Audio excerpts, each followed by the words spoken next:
আমি যাবো নয় সবক সবে দিলাম নয় সকলে যাও গান জয় করো দোয়া জয় করো এই বলে সাধন তুমি নয় সবক সবে দোয়া নয় সকলে গেল গান জয় করে দোয়া জয় করো সেই দিন ঠাকুরের গান দুনিয়ায় পয়দা হইল আজ পর্যন্ত সারা তার স্বভাব তার স্বভাব তার স্বভাব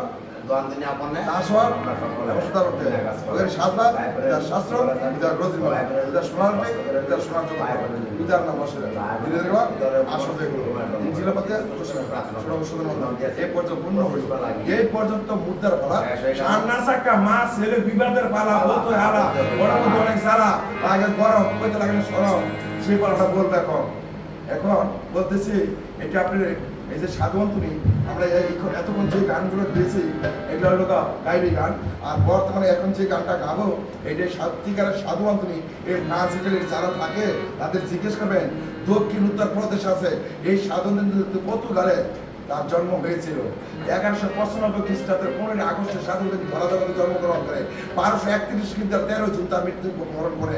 তার ওই যে আমরা যেটা পালন করি আমাদের পাঞ্চনা তীর্থ সেখানে আমরা মৃত্যুবার্ষিকী পালন করি। এটা কিন্তু আগে জুন মাসে ছিল।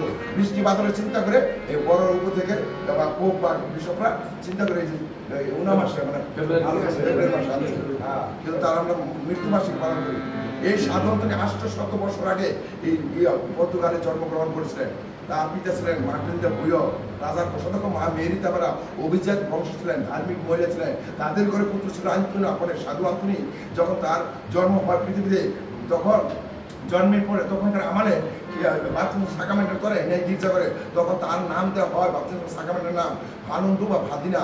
তখন সে নাকি মৃত্যুবরণ করে পরে যখন লেখাপড়া শিখে উচ্চশিক্ষায় শিক্ষিত হয় সে উচ্চশিক্ষায় শিক্ষিত কিন্তু অন্য অন্য ব্রাদাররা ভাবতেন অপদার্থ মূর্খ ফাদার আন্তনি। পরে তার যখন ফাদার ব্রত গ্রহণ করে বেঙ্গল বর্ণের পোশাক এই যে আমাদের সাধারণ পরনে যেটা যে বেঙ্গল বর্ণের বড় হয় তখন কিন্তু ফ্রান্সিকান সম্প্রদায়ের অপরেট ফাদার ছিল যে তখন যে 36 বছর বাঁচছেন এই পৃথিবীতে তার বলতে গেলে সারা দিনটাতে শেষ করা যাবে না।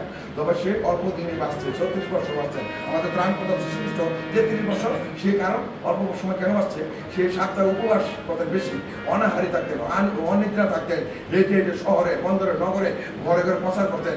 এমনও ভাগ্য তার হয়েছিল যখন তার সাধু বলে যে তার সিরিয়াল আছে একটা যখন কুপেরা তার সিরিয়াল দেয় তখন এখন তার নাম হয়েছে 29।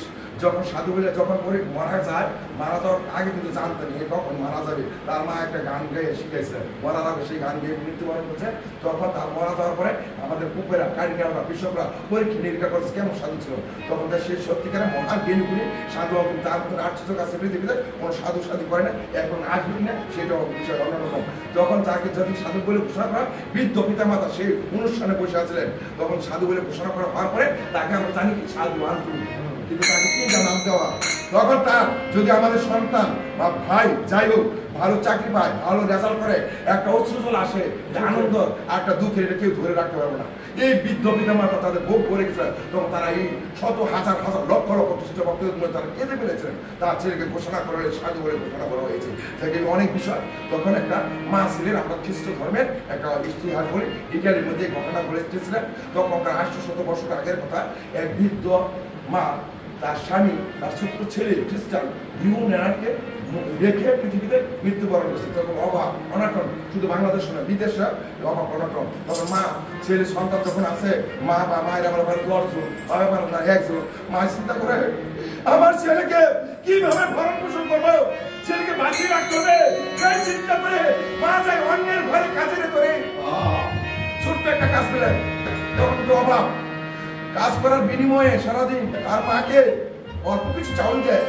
সে মা এসে বাড়িতে এসে এই ছেলে লিওনার্ডকে খাওয়াইতে ভরণ পোষণ করতে করতে একদিন লিওনার্ড বড় হয়ে যান মা তাই অন্যের ঘরে লিওনার্ড কোন কর্ম করে তা বলতে আসবে সঙ্গে দোষী হয়ে যান। বর্তমান জামানায় এসে এসেছে এই যে মোবাইল সেটা বলবো না এত কথা কিন্তু যে ছেলে যুবক ছেলে 9টার পরে বাইরে থাকবে সে সঙ্গদোষে দূষণ হবে এটা বলবো না। নেশার জগতে চলে যেতে পারে আজকে এটা খাও এখন রোজ মালা প্রার্থনা না আগে পর দিত হইতো মায়েরা বাবারা দাদুর ঠাকুর ছিল, কেউ বড় পরিবার ছিল, বড় বুয়া ছিল, কোথায় গেছিল বলো, প্রার্থনা কেন করো না? এখন না, যদিও করতে চান মেয়েরা ছেলেরা বলে মোবাইল হাতে ছোট্ট করে খুলো, এর লিখে অশান্তি বিরাজ করে। যেখানে রোজমালা প্রতিনিয়ত জপে সেখানে শান্তি বিরাজ করে। যাই হোক, তখন ছেলে যখন সমুদ্রে খুশি হয়েছে, মায়েরা কিন্তু জানে, বাবারও জানে সন্তানকে কেমন হবে। এটা যে কাকাই কেন বসে গেছে, ছোট্টবেলা থাকতে বলতো ছেলেটা এরকম হবে, এটা একটা ভাষা আছে, বলো না। তখন মা কর্মকুশল হয়েছিলেন, জানতে পারেন আমার ছেলে লিওনা না সমুদ্রে খুশি হয়ে গেছে। এসে বাড়িতে এসে এটাকে বলে দ্বিতীয় উপদেশ বলতেছে, বাবা লিওনা না এই পথ ত্যাগ করে আমার কথা রক্ষা করো, সর সঙ্গে স্বর্গবাস, অসর সঙ্গে নরকবাস, আবার সর্বনাশ। মা কি উপদেশ ছেলে, তোর ছেলে বড়, মাকে লাথি মারো,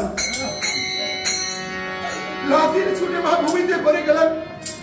তবু সন্তানকে অভিশাপ না দিলেন, কারণ পিতা মাতার কাছে সন্তান সন্তানই থাকে, যত বড় অপরাধ করুক মায়েরা মনে থেকে অভিশাপ দেয় না, মায়ের অভিশাপ লাগে।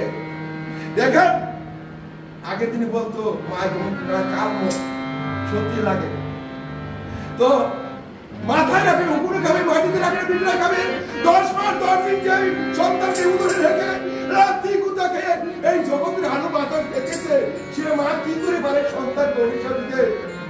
এই মা লাথি খেয়েছে, যে বাড়িতে কাজ করে